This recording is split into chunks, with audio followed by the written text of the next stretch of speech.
From Los Angeles, California, the entertainment capital of the world, it's the 80s Movie Podcast. I'm your host, Edward Havens. Thank you for listening today. On this episode, we're going to talk about one of the multitude of horror-centric distributors that popped up in the 70s and 80s, rode the grindhouse circuit as long as they could, and disappeared without a trace, only remembered by true gore aficionados, and me. Motion Picture Marketing, or MPM for short. MPM was founded by a gentleman named John Chambliss in 1978, and amongst his first hires was Lon J. Kerr in January 1979. Kerr had spent years in advertising, first starting with the once powerful ad agency Young and Rubicam, who you might remember from frequent mentions on Mad Men, before becoming a publicity manager at 20th Century Fox. After a stint as the National Public Relations Manager for Tom Laughlin's Billy Jack Enterprises, Kerr would come to MPM to help ride the then-popular wave of sexy comedies and bloody horror films that would get their starts, often in the grindhouse theaters of New York's 42nd Street, before heading out to the theaters and drive-ins around the country, often in regional releases. The earliest movies MPM would release were often films that had already come out and failed years before, given new titles and new key art, and sent out again as if they were something new. One example would be the 1975 sex comedy The Swingin' Barmaids, directed by legendary B-movie director Gus Triconis, and written by Charles B. Griffith, the writer of such seminal drive-in movies as Not of This Earth, A Bucket of Blood, The Little Shop of Horrors, and Death Race 2000. In the film, three waitresses in Los Angeles are stalked by a serial killer that has committed a series of similar grisly murders in Chicago and Miami. Released by Premier Releasing Organization in July of 1975, the film was a minor hit. MPM would end up buying the distribution rights to this film and several others when Premier Releasing filed for bankruptcy. Kerr would devise a new ad campaign for it, trying to sell it as a sexy comedy, retitling it Eager Beavers, and creating a new key art for the film that featured three barely clad women sitting atop a leather couch, while a man, who just happened to be Lon Kerr himself, is lying possibly dead on the carpet, with a couple of pairs of panties and a copy of The Joy of Sex also featured in the photo. The film would make its way around the United States throughout the second half of 1980, often paired with another MPM film, Vampire Playgirls, which itself was originally a 1971 Italian horror film called The Devil's Nightmare, which was also made up to look like a sexy comedy, and again with three barely clad women, this time sitting atop a coffin. But sometimes Vampire Girls would cycle around the country with another MPM movie, Grave Desires, which itself was originally released in 1968 under the title Brides of Blood. Before Grave Desires was sent out to support Vampire Girls, it would be paired with yet another MPM movie called Cemetery Girls, itself originally a 1973 film called Count Dracula's Great Love. But grindhouse fans and drive-in aficionados didn't care. These retreaded movies would earn millions for both theaters and MPM, which would allow the company to start picking up and sometimes even financing new films. On this episode, we're going to shy away from the repackaged movies from the 1960s and 1970s that had at least one theatrical release before MPM bought them, and focus on the handful of newer titles that they would gift to the world. We begin with a film that was not only not MPM's first repackaged movie, but it was also their first production, Final Exam. In the spring of 1980, producer Myron Meisel and his financial partners came up with what they felt was a game plan for the perfect horror movie release. First, find a storyline that hadn't been done yet. Vampires and zombies were done to death, pun fully intended. Haunted houses and insane asylums were passé. Quote-unquote holidays had already become the new go-to for horror. But you know what hadn't been done yet? A psycho terrorizing college students during exam week. Next, they needed a director, they needed a script, and they needed a location to shoot. And they find all three in Shelby, North Carolina. Actor and producer Earl Owensby, who we covered somewhat in our 3D Craze of the 1980s episode in 2022, had purchased a 200-acre plot of land in the early 1970s, hoping to make it the center of a new film and television production community, a new Hollywood for the region. Owensby would write, produce, and star in his movies, shooting them at his own studio and using the profits to make more movies and to expand the studio space. Two of the films Owensby would make at his studios, 1976's Dark Sunday and 1977's Death Driver, were directed by Jimmy Houston, no relation to John or Angelica or any of those Houstons. Jimmy just quote-unquote happened to be at the Owensby studio when Meisel and his team were touring the facility, even though Houston had not made a movie in 3 years. But Meisel liked what he heard from Owensby and Houston was hired not only to direct, but also to write the script, despite not having ever written a screenplay before. The next step in the plan was to get the film made and completed in time to open in theaters in February of 1981. It was decided to start shooting in mid-July 1980 for 6 weeks, which would give them 6 months for post-production to meet their self-imposed deadline. But why February 1981? Well, because advertising costs are higher in the summer months and during the Thanksgiving Christmas holiday season. The summer movie season, especially 1981, was already starting to look crowded, and to this point in film history, no one had successfully released a horror movie during the holiday season. MPM, having shown its ability to milk every last drop of blood from a stone, made an offer to the producers to not only release the film into theaters, but also help finance it, which was an extra bonus the producers did not get from any other distributor. But on the way to production start date, a major roadblock would pop up, which would ironically save the production even more money. In May of 1980, the two major labor unions representing actors in Hollywood, the Screen Actors Guild and the American Federation of Television and Radio Artists, started negotiations with the then Association of Motion Pictures and Television Producers over a new contract that was set to expire at the end of June. The main point of contention was how actors were going to get paid for their work when shown on the myriad of new technologies at the time, including videotapes, cable, and laserdiscs. Does any of this sound familiar and topical? After nearly 2 months of fruitless negotiations, the Screen Actors Guild announced on July 10th that they had set a strike deadline of July 21st. The week Final Exam was supposed to begin production. With the threat of both SAG and AFTRA, separate unions at the time, being on strike, the producers would have to cast non-union actors in the film. Thus, the vast majority of the cast would either come from Actors Equity, the union that represented stage actors on the East Coast, including Broadway and off-Broadway, or newcomers that had never appeared on stage, on television, or in movies, and thus were not a part of any guild or union. There were a few AFTRA members in the cast using pseudonyms in order to work. Because, seriously, what guild is going to be checking film sets in Shelby, North Carolina, a town of 15,000 people an hour west of Charlotte, in late summer when it's hitting 90 degrees on a near-daily basis, to see if guild members are crossing picket lines?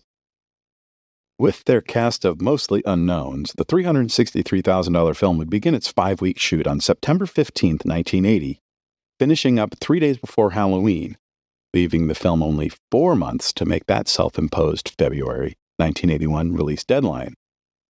The filmmakers would meet the deadline, but just barely. MPM would open Final Exam in one theater, the Kon-Tiki in Dayton, Ohio, one theater, the Yorktown in Minneapolis, and one theater, the Namioki in St. Louis, on Friday, February 27th. The film would earn $7,000 in Minneapolis, $4,500 in Dayton, and $3,000 in St. Louis. Not good numbers, and barely better than the 4th and 5th week movies it replaced. But whether it was a planned 1-week engagement or the film just wasn't picked up for a second week at those theaters, we may never know. But the following Friday, all 3 theaters would be playing other films. Final Exam would open in one theater in Chippewa Falls, Wisconsin, 2 in Minneapolis, and 4 more in St. Louis on March 6th. 1 each in Indianapolis and Louisville on March 13th, 4 in Tampa on March 27th, 1 in Lincoln, Nebraska and Memphis on April 10th, and it would keep trickling out little by little, second-tier market after second-tier market until June 5th, when Final Exam would open in 40 theaters and drive-ins in the Los Angeles area and nearly 100 screens in the Chicago metro area. But by this time, the horror film market was already saturated. Filmway's The Burning, Avco Embassy's Dead and Buried, Paramount's The Fan, Columbia's Happy Birthday to Me, Paramount's second installment of the Friday the 13th franchise, and even New Line's re-release of the original Texas Chainsaw Massacre had all opened within the previous 3 weeks, and of those 12 local theaters Variety tracked that week, the film would only gross $28,000. Compare this to The Legend of the Lone Ranger, one of the most notorious flops of the year, which grossed $45,000 from 13 theaters in Los Angeles that weekend, in its third week. In Chicago, the film would gross $260,000 from the 64 theaters tracked that week, which would be nearly double the per-screen average of those theaters in Los Angeles, but would still be flunking by any grading curve. By the following Friday, almost every theater in both markets would be playing other films. MPM wouldn't open the film in New York City at all, and would soon thereafter close out the film with a respectable but not quite yet profitable $1.3 million gross. Bert I. Gordon is a name much beloved in the 1970s and 80s sci-fi movie community, with films like 1976's The Food of the Gods and 1977's The Empire of the Ants, fondly remembered for being kitschy fun. After the release of Ants, it would take 5 years for Gordon to get another movie into production, and in true Mr. B.I.G. fashion, it would have a fantastic title, Burned at the Stake. In 1692, Salem, Massachusetts, a young girl accuses several town residents of being witches. Those people are tried and convicted and, you got it, burned at the stake. 288 years later, a young girl living in Salem is accosted by a wax figure in the town's witch museum during a school outing. The wax figure has been possessed by a minister from way back when, who believes this young girl is the reincarnation of the young girl who accused his 5-year-old daughter of being a witch. Filmed in September and October of 1979, on location in Salem, including the famous House of the Seven Gables, it would take nearly 2 years for Gordon to get any nibbles on his new movie, despite his last 2 films being box office successes that found a second life during the early days of cable television. But MPM needed to get another movie out into the market, so they would pick the film up and prep it for an early 1982 release. One of those prep items would be to change the title from the memorable Burned at the Stake to the rather bland and generic The Coming. Like with Final Exam, MPM would start slow with The Coming, opening it on 3 screens in El Paso, Texas on January 22, 1982, before sending it out onto 2 screens in Albuquerque on February 19th. But there are no records of the film playing anywhere else in America, or how much it might have made. What little audience the film would find it on home video and late-night cable presentations in the years to come.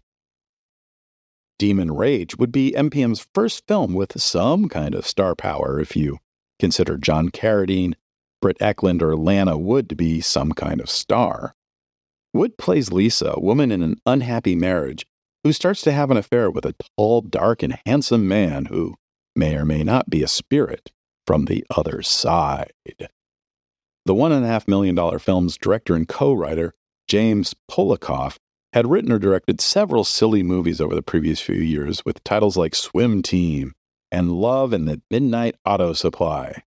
This would be his second stab at the horror genre after 1975's Sunburst, about a couple on vacation who are stalked by a pair of backwater rapists, which today is only known for being one of Robert Englund's earliest film roles. Demon Rage would open in Corpus Christi, Texas, and Fresno, California on June 4, 1982, close after 2 weeks with no reported grosses, and pretty much be forgotten about. Another film to come and go without much fanfare was William Fruitt's Funeral Home, which is admittedly a better title than the one the movie was shot under, Cries in the Dark. A young woman arrives at her grandmother's new home, a former funeral home, to help turn it into a quaint little country bed and breakfast. But soon after opening, the guests start to disappear if they don't turn up dead. Funeral Home was one of the plethora of Canadian-made movies in the late 70s and early 80s that took advantage of a favorable tax law that was created to spur movie and television productions to the Great White North. For a low-budget horror film, Funeral Home enjoyed a fairly long 7-week shooting schedule in and around Toronto. And while the movie would open in Canada in October of 1980, it would take more than another year and a half for it to make it to American theaters, starting with playdates in Bowling Green, Kentucky, Clarksville, Tennessee, Columbia, South Carolina, Nashville, and Rochester, New York on May 28, 1982. The following week, June 4th, it would lose all of its screens in those first three cities, but add new playdates in Appleton and Madison, Wisconsin. And by the following Friday, it would be out of all of its former theaters. But credit to MTM, they didn't quite give up on the film this time. It opened in Cincinnati on July 2nd, in St. Louis on July 9th, in Eau Claire, Wisconsin, Louisville, and Sioux Falls, South Dakota on July 16th, and Indianapolis on July 23rd. Then they take a short break before giving it another chance in San Francisco on October 17th, and Lafayette, Louisiana on October 1st, and Miami on October 15th. But finally, on November 5th, MPM would go all in with a major release in New York City, 56 screens. Despite no opening day ad in the New York Times and stiff post-Halloween competition from Halloween 3, which had opened 2 weeks earlier, and The Burning, which had also opened on November 5th, Funeral Home would do more than $400,000 in ticket sales, the third best gross in the city after First Blood, and the Michael Palin comedy, The Missionary. And more importantly, we would finally have something resembling a national gross total to date after nearly 4 months, $708,629. But the following week, Funeral Home and all the other horror titles in the market would get hammered by a new horror movie entering the market. George Romero and Stephen King's Creepshow, which would gross more than $1.2 million in New York City alone its first weekend. Creepshow sucked so much air out of the room that 55 of the 56 screens playing Funeral Home on November 5th had dumped it for Creepshow on November 12th. The only theater that kept it, the Rivoli 2 in Times Square, would only sell 500 tickets over 18 shows the entire weekend, a nearly 66% drop over the previous week. But the prints were made, and they didn't have a lot of wear and tear on them, so MPM would make one final push on the film, opening it on 39 screens in Los Angeles on January 28, 1983. This time, MPM would buy a quarter-page opening day ad in the Los Angeles Times. Variety only tracked 7 of those screens, but the film would gross more than $71,000 from those 7 screens, which would extrapolate to about $150,000 to $200,000 from all the theaters in the region based on ticket prices and suburban theater audiences. The film also opened on one screen in Phoenix the same day, grossing about $3,500 for the weekend. But again, opening in a major market would give us another clue on a national gross to date. $786,445. And that would be the end of it. MPM would actually release 2 other movies trying to make Funeral Home happen. The first was The Concrete Jungle, the first in a series of movies that would become MPM's other bread and butter besides horror films, the women in prison genre. Now, what made the women in prison genre so successful in the 70s and 80s? Young, beautiful, scantily clad women getting in catfights, showering naked, and being humiliated in the most male-gazing way possible. Jill St. John, the former Bond girl from the early 1970s, stars as a cruel and unsympathetic warden at the Correctional Institute for Women in California, who runs a drug and prostitution ring through the jailhouse. A pretty young woman whose boyfriend stashed a good amount of cocaine in her skis is sent to the correctional institution where she works with the deputy director in order to take down the warden and her queen bee prisoner. Shot in an abandoned men's prison in Ventura, California in the late summer of 1981, The Concrete Jungle would open on 111 screens, including 51 screens in the Los Angeles metro area and 10 in and around Detroit, on September 3, 1982, grossing a decent $547,000. For some reason, MPM didn't report second-week grosses, but in its third week, its screen count was down to 48, including several new playdates in Phoenix and Tucson. But with a fairly decent $192,000 weekend gross, which is only about 20% off its first-week numbers on a per-screen average. And in 3 weeks, the film had already grossed nearly $1.5 million. In its fourth week of release, the film would add 40 screens in Chicago and another $110,000 in the till. By Chicago 1st, the film had opened in Cincinnati and Honolulu, Reno, and the San Francisco Bay Area, and the following week they would add playdates in Indianapolis and Louisville. But the biggest push would come on October 15th, when The Concrete Jungle would arrive on 97 screens in the New York City metro area. The reviews, the few outlets that bothered to review it, that is, were extremely atrocious, but when were bad reviews ever going to stop New Yorkers from eating this stuff up? The Concrete Jungle would be the #1 film for the weekend in the Big Apple, selling $636,000 worth of tickets. And after 6 weeks in theaters, the film would have already grossed $4.5 million. But that would be the summit for this film. The following week, the film would lose more than half its theaters in New York, and the gross would also drop by more than 50%. By the end of October, the film was already gone from the Big Apple, even though it was doing better than E.T., which was still in 24 theaters in the area after 21 weeks. There would be a few more playdates in smaller suburban and rural markets, but nothing big enough to warrant any further mention, especially since grosses weren't being reported anymore. The Concrete Jungle would end its run with about $5 million in box office. Then there was Heartaches, probably the most out-of-left-field movie a company with a reputation for horror films and women in prison films could release. Annie Potts plays Bonnie, a young newlywed who has become pregnant, but not by her husband, played by Robert Carradine. Afraid to tell him, she runs away, hopping on the first bus out of town. On the bus, she meets Margot Kidder's Rita, a free spirit returning home from a trip to Montreal, who is beholden to no one. Bonnie ends up moving in with Rita, and the pair discover they might have more in common with each other than it might appear.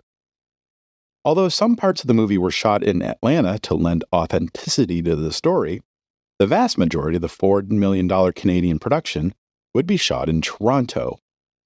And MPM would also do something different with the release of this film on November 19th, doing something they hadn't done before. Opening the film on 4 screens in Los Angeles, 3 in New York City, and 1 in Chicago, and letting good reviews from the likes of Roger Ebert, Rex Reed, and Judy Stone from the San Francisco Chronicle be the driving force. And it sorta worked. Heartaches would gross an okay $45,000, and it would only lose 1 of those screens after 3 weeks, not gaining any kind of solid hold on filmgoers the way a My Dinner with Andre had been doing all year across the country, but no hard drops either. But with the glut of legitimate award contenders like Gandhi, Sophie's Choice, Tootsie, and The Verdict starting to open and expand in the final 2 weeks of the year, it would push a smaller movie like Heartaches out of theaters. By Christmas Day, with no awards buzz surrounding it, Heartaches was down to just a single playdate in Los Angeles, where it would gross just $1,000 for an entire week. The film would be gone from theaters before the end of the year, with barely $100,000 in ticket sales. The first MPM movie for 1983, Mausoleum, would start to make its way around theaters in February. Susan Walker, a 10-year-old girl mourning the death of her mother, becomes possessed by a demon who has been preying upon her female ancestors for centuries, after coming across a supernatural force killing a vagrant in her family's mausoleum. 20 years later, as she is about to receive her family inheritance, the demon inside Susan starts to take over, both mentally and physically. Filmed in Los Angeles during February and March of 1981, Mausoleum featured 70s film icon Marjo Gortner and Bobby Brissi, who would become a beloved scream queen thanks to her role here. The film would become partially notorious for being the first film bankrolled by Michael Franzese, a 30-year-old capo in the Colombo crime family known as the Yuppie Don, who was trying to establish some legitimate businesses when it came time to leave the family. A few weeks after the film completed shooting, the first lawsuit involving the film was filed. Morton Green, who owned the rights to the story, sued the producers for $60,000, which he said he was supposed to be paid for directing the film in exchange for transferring the story rights to the producers, plus $1 million in punitive damages. If the suit was ever settled or went to trial, I cannot find out how it all came out. Post-production lasted through most of the rest of 1981, but even after the film was completed, it would sit around for another year before MPM would pick up the theatrical distribution rights. On February 18, 1983, Mausoleum would open on 3 screens in Birmingham, Alabama, and on 2 screens in Nashville. 2 weeks later, on March 14th, the 2 screens in Nashville were gone, as was one of the screens in Birmingham, with those prints shipped off to Memphis, while adding another screen in Clarksdale, Mississippi, followed by new playdates in Charlotte and Greensboro, North Carolina, and Myrtle Beach, South Carolina on the 11th. The 18th would see new shows in Biloxi, Mississippi, and Winston-Salem, North Carolina, and Shreveport, Louisiana on the 25th. But during all those weeks, MPM never reported grosses. How well was the film doing, especially when there was another movie, Tom McLaughlin's One Dark Night, in the market that featured the storyline of 3 teenagers who are sent to spend the night in a mausoleum as part of a high school initiation? We wouldn't know until the first week of May, after MPM released Mausoleum in 52 theaters and drive-ins in the greater Los Angeles area. While MPM still hadn't released grosses for the film, Variety was tracking 26 of those 52 theaters, and the opening would be a fair $143,000. On a per-screen average, this was just $5 a screen less than the far more heavily advertised Catherine Deneuve, David Bowie, Susan Sarandon vampire film The Hunger, which had also opened the same day. And we'd see a cumulative gross of $242,600. On May 6th, Mausoleum would lose more than half of its Los Angeles screens, but it would move into the New York metro area region with an 86-screen push. But Variety only reported for grosses on one of those theaters in New York, and only 4 of them in Los Angeles. And between those 5 theaters, the gross was an anemic $27,500, with $17,000 of that coming from the Rivoli in New York City's Times Square. And the film would continue to play throughout the remainder of the summer in markets like Minneapolis and Kansas City. A 1987 book by Suzanne Donahue, American Film Distribution: The Changing Marketplace, says that the film's final gross was $1.34 million. But if it didn't gross more than $400,000 between the 2 biggest markets in America, I honestly could not see any path towards $1.34 million, but I guess it's possible? MPM's next release would also be, surprise, another Italian horror film. Directed by Lucio Fulci in 1979, The Gates of Hell featured Greek-American actor Christopher George as a reporter who travels to a small New England town with a young psychic to help close the gates of hell, which have opened up when a priest hangs himself in the church's cemetery before the start of All Saints' Day. Should they fail, the dead from all over the world will rise up from their graves and kill the living. The Gates of Hell would be the first of Fulci's Gates of Hell trilogy, along with The Beyond and The House by the Cemetery. Although none of those films have any of the same cast or really share any major thematic elements that would weave them together in any meaningful way. Knowing that they'd never get an MPA rating for a Fulci movie other than an X, MPM would send The Gates of Hell out to theaters unrated, with a warning on the posters and ads that the film contained, quote, scenes which may be considered shocking, unquote, and that no one under 17 would be admitted. The film would open in 41 theaters in Southern California, from Ventura to Palm Beach to Escondido, as well as 2 screens in Tucson, Arizona. Variety only tracked 13 of those screens, which grossed an impressive $140,000, which would be $50,000 more than a movie called Losing It, starring Shelley Long from Cheers, which had been on TV for 1 season but not yet had become a ratings juggernaut, and an up-and-coming actor named Tom Cruise, who had made an impressive acting debut 2 years earlier in Taps. And Losing It was playing on 50% more screens than The Gates of Hell. 2 weeks later, April 22nd, the film would open in the San Francisco Bay Area and in Honolulu, followed by Biloxi, Mississippi, and Lafayette and Shreveport, Louisiana, and Pensacola, Florida on the 29th, and St. Louis and Dayton, Ohio would come aboard on May 13th. The next big break would be May 20th, when The Gates of Hell opened on 72 screens in the New York City metro area, where it would scare up $495,000 worth of ticket sales, fifth best in the region that weekend, and the second best new opener behind the cheesy Charles Band 3D movie Space Hunter. But that would be a small victory, as with the opening of The Return of the Jedi on the 25th, The Gates of Hell would lose nearly half of its screens and see its gross drop to $428,000. By June 3rd, the film would completely disappear from the Big Apple, because all those prints would go to other markets. In Cleveland, it would earn $290,000 from 21 theaters and drive-ins, and another $100,000 from 7 screens in Boston. The film would play a few more months in smaller markets like Appleton and Oshkosh, Wisconsin, Bangor, Maine, and Sioux Falls, South Dakota throughout the rest of the summer, and finish up its theatrical run with a $1.9 million in ticket sales. In some areas, Mausoleum and The Gates of Hell would become a drive-in double feature as early as April 29th, although it appears that all of the grosses for both films would be attributed to The Gates of Hell. Now, some online sources will tell you about a Keir Dullea film called Brainwaves that was allegedly released in August 1983. No specific date of release, but as I was doing my research, I could find no listing for a film with this title in any market covered by Variety in 1982 or 1983, and I couldn't find a single ad for a film with this title in any market in either year, nor could I find any review for a film with this title, or for any movie for its star, or for its director, Uli Lommel, during 1982 or 1983. But there is an Embassy Home Entertainment VHS tape for the film dated 1983 that does show a 1982 copyright for the film for MPM. So, there's that. MPM would release yet another Italian-made zombie movie from 1980 in September of 1983.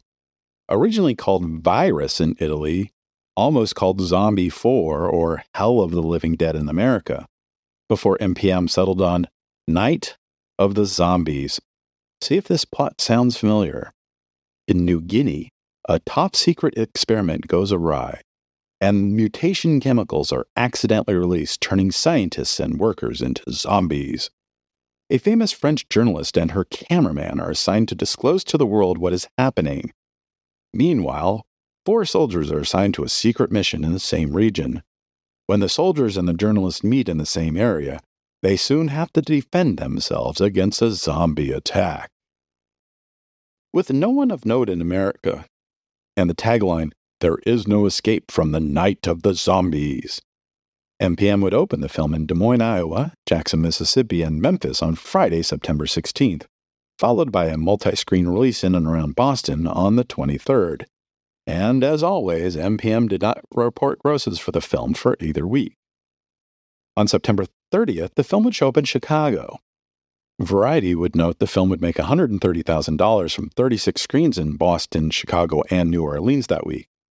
But more interestingly, at least to me, Variety's top 50 grossing films chart for the week would note a cumulative box office gross of $369,666.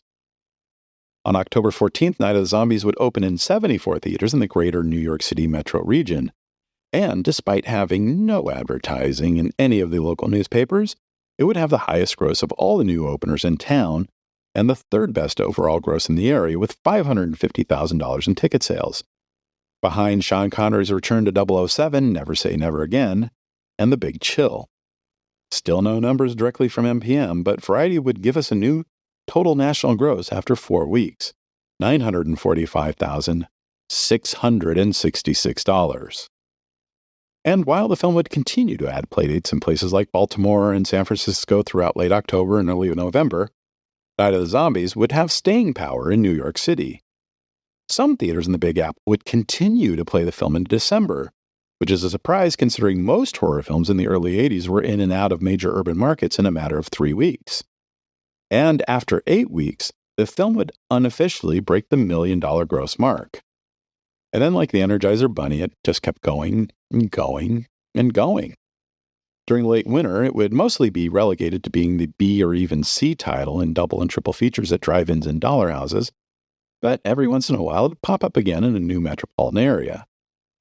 As late as May 1984, more than 8 months after the first theatrical playdates, Night of the Zombies would open first run on 2 screens in Miami. Overall, the film would gross a fairly decent $1.5 million from the areas and theaters Variety was tracking, which is not too shabby for a cheap acquisition of a 3-year-old Italian movie. Our next movie is another phantom MPM release of an Uli Lommel film. The Devonsville Terror was a horror film shot in rural Wisconsin featuring Donald Pleasance and Robert Walker that MPM bought the theatrical rights to but never actually released in the theaters.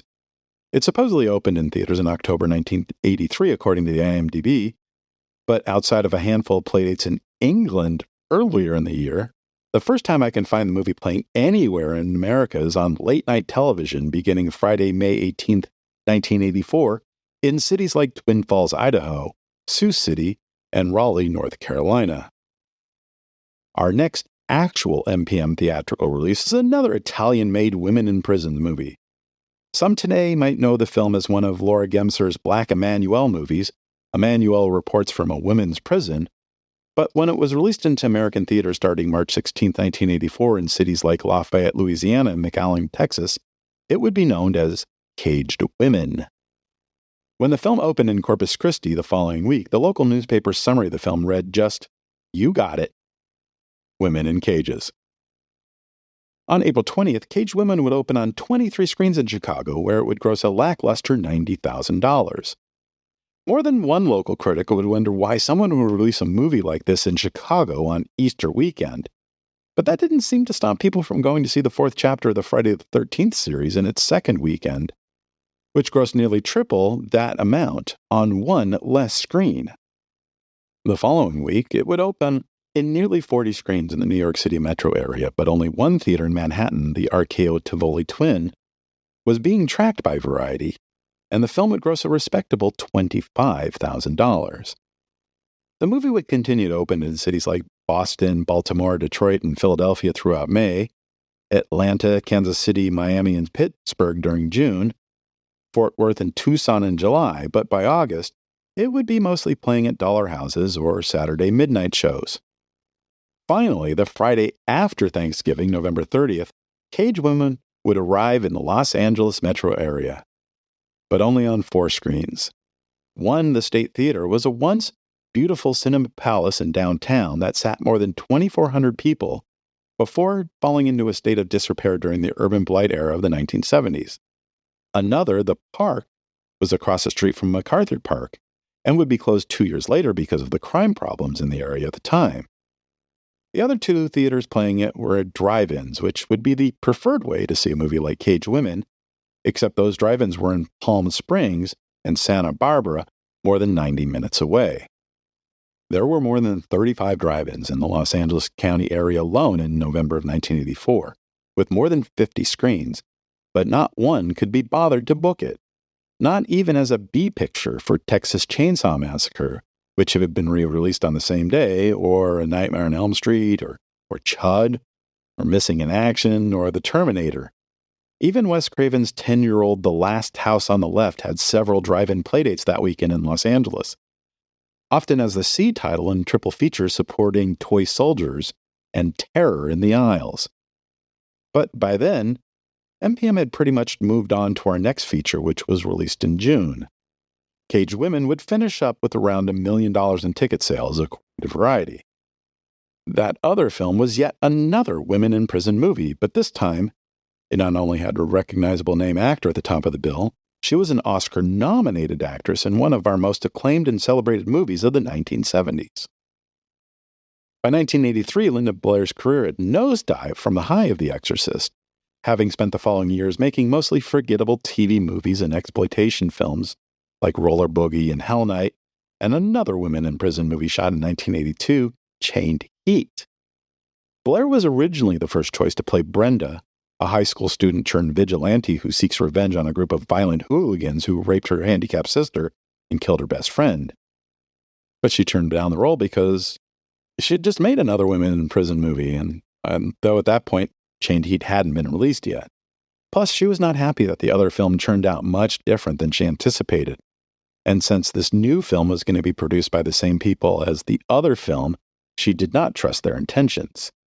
Instead, former Runaways lead singer Cherry Curry, who had turned to acting after the breakup of her band, would be cast in the lead.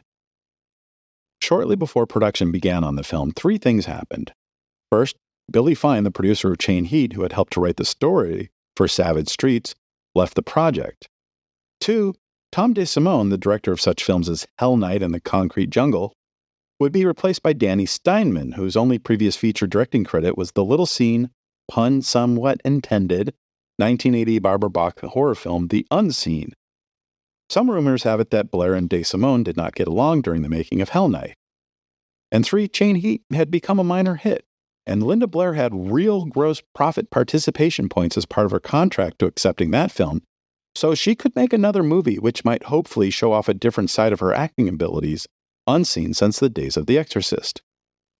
When Blair inquired if the part was still available, Cherry Curry would get a quick payout, and shooting on the $2 million film would begin in Los Angeles, with their star in John Vernon, the dean of Farber College in Animal House, as their only other name actor, on August 17, 1983. But there would be some problems with the production, which would have to stop and start a number of times before filming was finally completed on February 14, 1984. But the production had been smart enough to do whatever editing and other post-production work could be completed during the shutdowns, and in early June, the film would get an X rating from the MPAA. The filmmakers would appeal the rating, and they would win. The film would be sent out to theaters with an R rating, without a single added cut. Savage Streets would first open in Omaha, Nebraska, and Springfield, Missouri on June 29th, before hitting 48 theaters in and around Detroit on July 6th. MPM didn't report grosses for either week, but they did take out an ad in the July 18, 1984 issue of Variety, their first and only trade ad, to gloat that in its first 10 days in southern Michigan, the film had grossed $543,602. On July 13th, the film would add playdates in Dayton, Ohio and Indianapolis, and by the end of July, the film would be completely out of theaters, but that wouldn't be the end of the story. On October 5th, Savage Streets would open at 87 theaters in the greater New York City metro area and would bring in $723,000 in its first 3 days. The following week, the film would lose 36% of its screens in the Big Apple and 52% of its opening weekend gross. But still, that's more than $1.1 million from just one territory in 10 days. There are major studio films playing in New York City in October of 2023 wishing they grossed that much in their first 10 days. And ticket prices in Manhattan are 350% higher today than the $5 adult evening ticket price of October 1984. By mid-November, the film had completely moved on from the largest movie market in the country, replacing them with new playdates in Baltimore and Boston on November 23rd, the Friday before Thanksgiving. By Christmas, the film was out of theaters again, and the only talk about it in newspapers or television were regular appearances on critics' worst films of the year lists. The next push for the film would be in late January, when it would arrive in Atlanta on the 25th, before disappearing again 2 weeks later. As the film's video distributor, Vestron Video, was preparing to release Savage Streets on video cassette in late May, they would work with the distribution team to give the film one final theatrical push, sending it out to 45 theaters in Los Angeles on May 10th, with new key art that seemed to hide the fact that it was a female empowerment movie of sorts. Once again, grosses were not reported on the film, and Variety only tracked 10 of the 45 theaters playing the film, where they reported $34,500 worth of ticket sales. The final time Variety reported numbers on the film, Savage Streets had earned about $1.73 million. MPM's penultimate release was yet another Italian-made horror film, which MPM would entitle Revenge of the Dead. In the film, a young journalist named Stefano buys a used typewriter and notices some text is still readable on the ribbon. Through the used ribbon, he is able to reconstruct the story of a scientist, Paolo Zeder, who in the 1950s discovered that some types of terrain have the power to revive the dead that are buried in them. Stefano's investigations bring him in contact with a group of renegade scientists that are still making experiments to prove Zeder's theories. Starring Gabriel Lavia as Stefano and the luscious Anne Canavas as the beautiful, mysterious woman he meets on the way, Revenge of the Dead would open in Johnson City and Kingsport, Tennessee on January 25, 1985. And as usual, MPM did not report any grosses for the film. But there would be, as usual, a slow trickle of playdates in the second and third tier markets. Columbus, Georgia and Knoxville, Tennessee on February 1st, Philadelphia on February 8th, Jackson, Mississippi on February 22nd, and by the end of April, Revenge of the Dead had already been released on VHS, but the theatrical bookings continued. Wichita, Kansas on May 10th, Dayton, Ohio and Pensacola, Florida on June 28th, Buffalo, New York on September 6th, Miami on September 20th, and Atlanta on October 25th, but never in New York City, Los Angeles, or Chicago, the three most important movie markets in America. We'd never get a clue as how well the film performed outside of it never opening on any of those three major markets.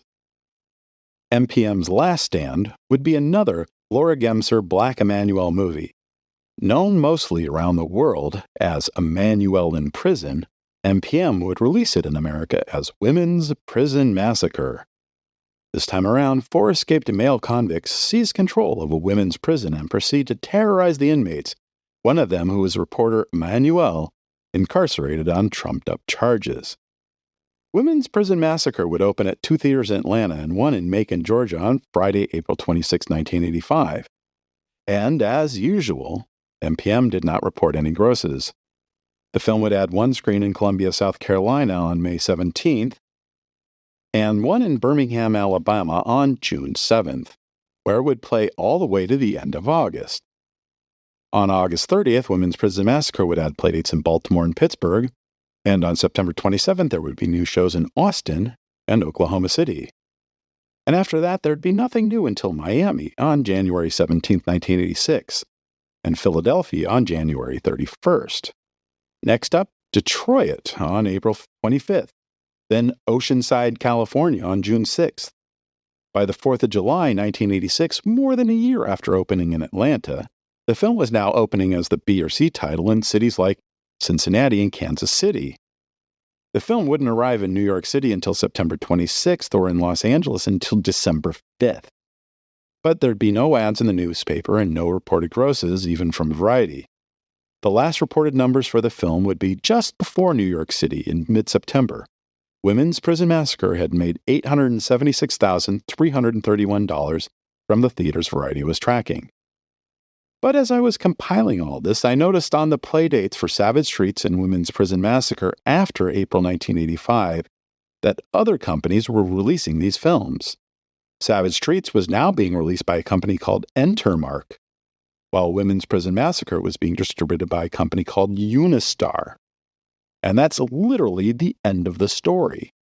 MPM was so used to flying under the radar that even their collapse as a distributor went unnoticed and unannounced.